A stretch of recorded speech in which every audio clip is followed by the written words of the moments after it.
Thank you and welcome to my presentation, Partnering with Poise, Retention of Benefits, 12 months after Alexander Technique online group course for care partners of people living with dementia. I myself was a family care partner, an informal care partner or carer for my mother. I cared for her at a distance. I was living in New York City and she was in Pennsylvania with my father. And I had to go back and forth 3.5-hour drives many times throughout 12 years, from when she was living at home all the way through hospice, many levels of care. And this course, Partnering with Poise, was written by a colleague of mine and myself, Belinda Mello, whose father had Parkinson's disease, and she also was a distant caregiver for him. This presentation is dedicated to all care partners who are a family and friend of people living with dementia. You are underserved, underrepresented, and under-resourced. You are the invisible patients living with dementia, and you are unacknowledged experts in the field of dementia care.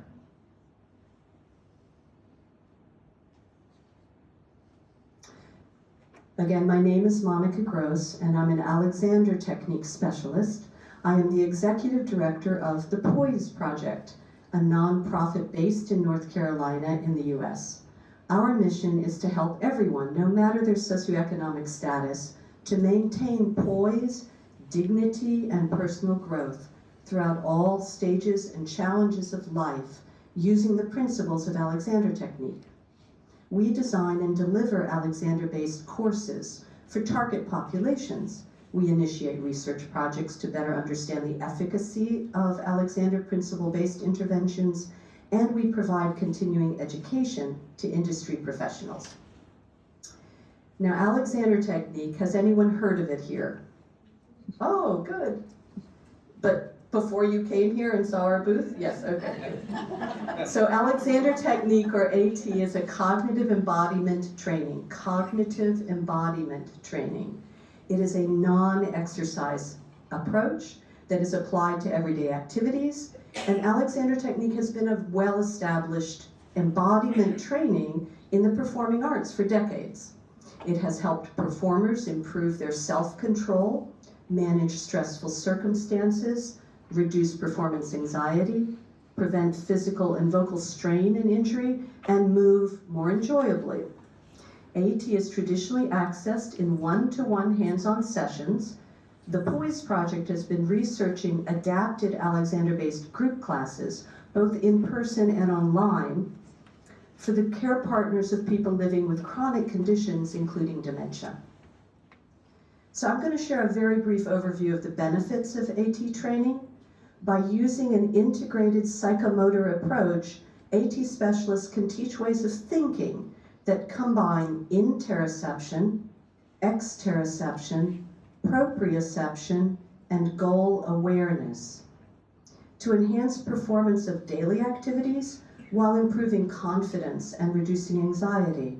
Adapted Alexander-based programs can teach clients how to choose functional patterns that lead to optimal postural tone and increased motor and emotional self-management. It can be delivered in a variety of settings. It doesn't rely on a particular set of movements, but rather on ways of consciously shifting your attention to create conditions that are favorable for carrying out both high-level activity or everyday activity. Unlike physical therapy, exercise, or cue-based interventions, or practices such as yoga, tai chi, or meditation, applying and developing your AT skills does not require setting time aside for practice. Instead, once these principles are understood, proprioceptive and inhibitory skills continue to develop simply through using them in your actual daily experience. When a client gains greater personal agency and a more sophisticated control of their physical and emotional responses, their overall confidence and self-esteem will often increase. Once Alexander training has been well established, The client's self-orientation skills tend to increase with time. Studies have shown that individuals may be doing much better with their assessments 6 or 12 months after the completion of their training than immediately post-course with no further training.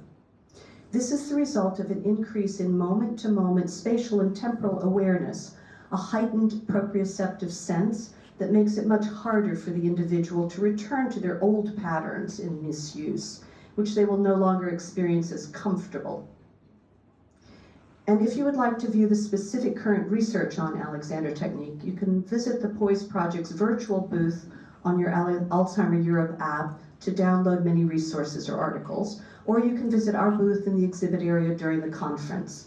I'm just going to share 2 brief examples to give you a sense of the impact of Alexander training on first improving balance and on secondly managing freezing of gait for people living with Parkinson's disease. This was a study that examined the feasibility of a 2-week intensive program of Alexander Technique for improving balance and balance confidence in a group of ambulatory community-dwelling elderly. 19 subjects with fall history with an average age of 78.8 participated. And I'm going to play these. These don't have sound, so don't worry.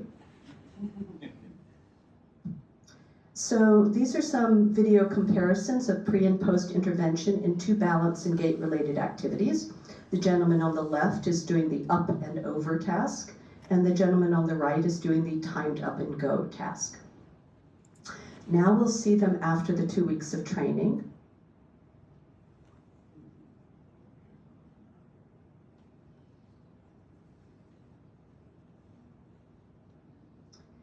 And that gentleman on the right did not want to use his cane after the training. He said, "I don't need that."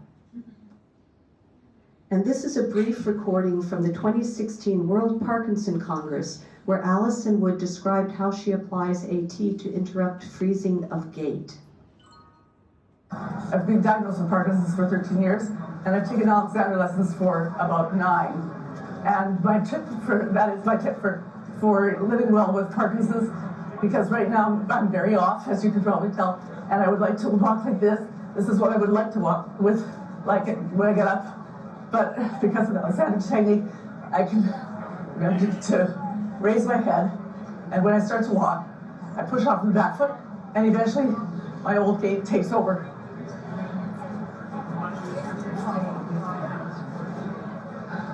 And that's why I like Alexander Technique, because I can get around.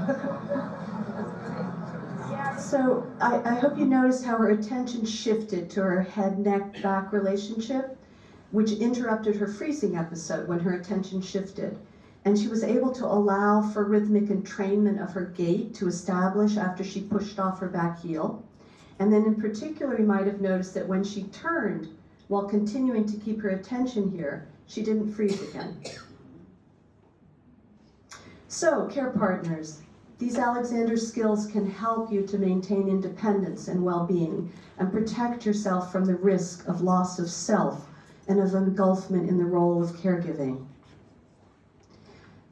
In our previous study of 72 care partners of people living with Parkinson's disease who participated in our in-person Partnering with POISE course, that showed promise with benefits retained at 12 months. 10 courses were delivered in 9 towns in southeastern United States. Groups met for 90 minutes once a week for 10 weeks, 16 hours. And yet that was difficult for care partners to agree to. When they said, "Oh, I don't know if I can do something for 10 weeks, I said, "It's an hour and a half each week. And then after 10 weeks, you have it for the rest of your life."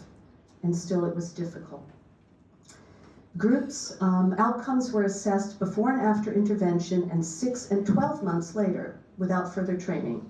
An Alexander respite class was offered for care receivers while the care partners were able then to attend the course. These Alexander group classes were designed to counter care partner isolation and build self-awareness, resilience, and what we term embodied agency. It was to allow peer-to-peer learning in a community-based setting. And we wanted to teach the effective use of calm voice and touch to help prompt care receivers as well.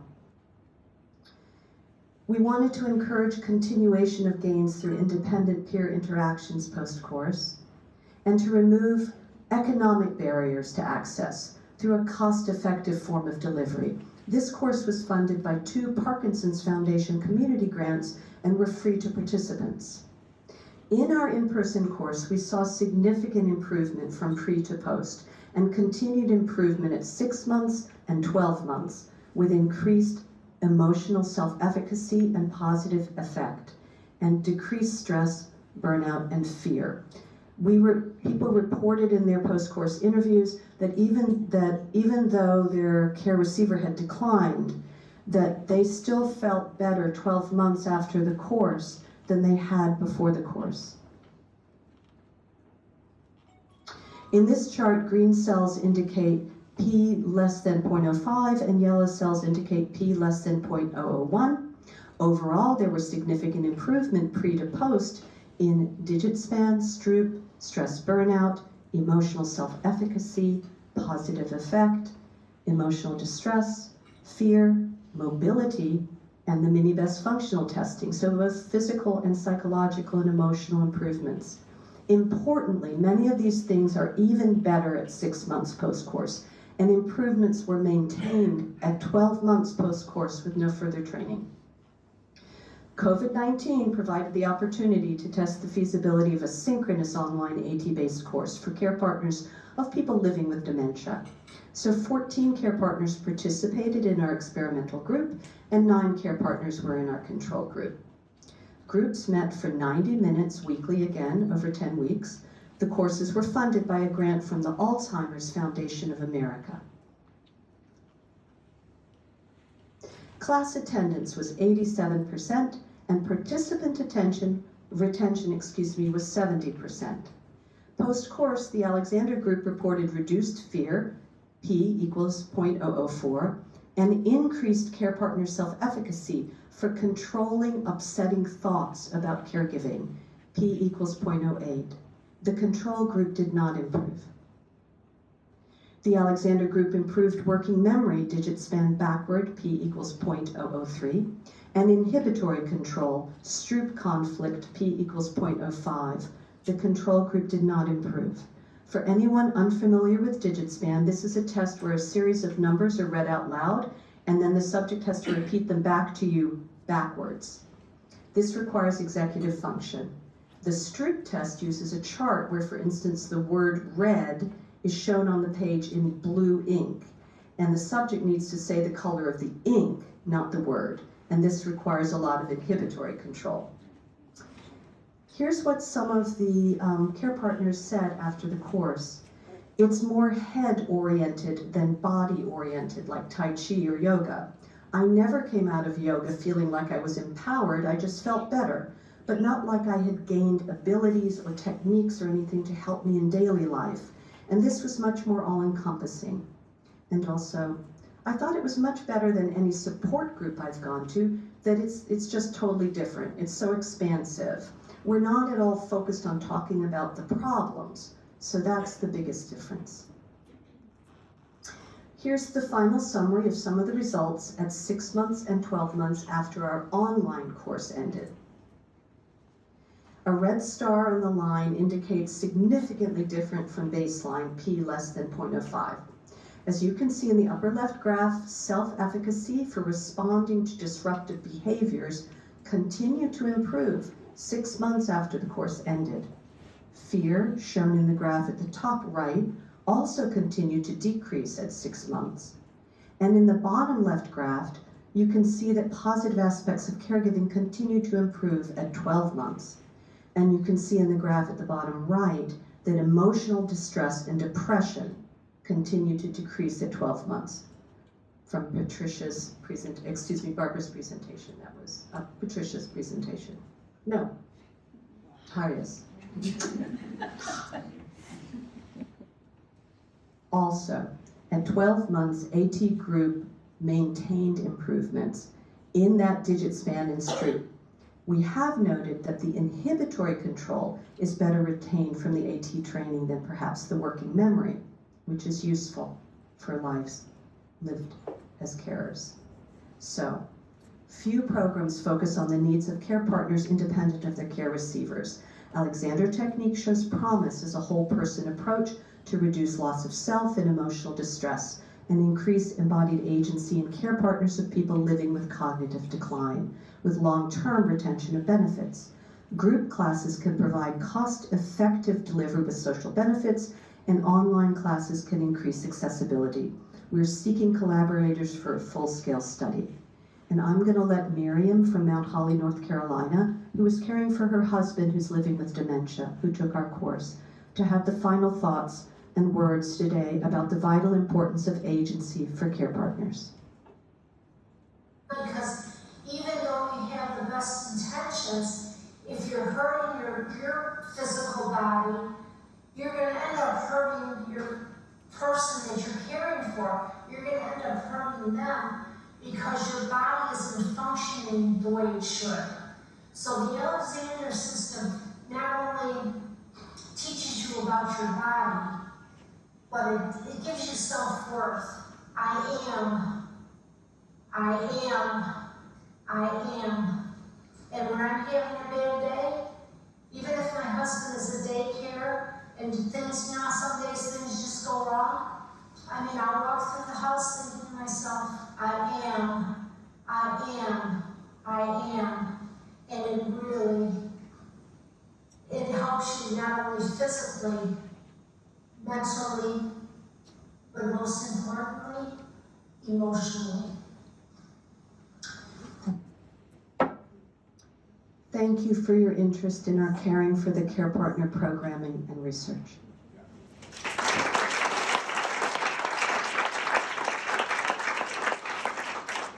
Thank you, Monica. Any questions for Monica? No questions. Oh, yep, we have two. Yeah, thank you, Monica. I'm left with one question. Sorry, could you speak a little louder, closer to the The mic? link, Is it not on?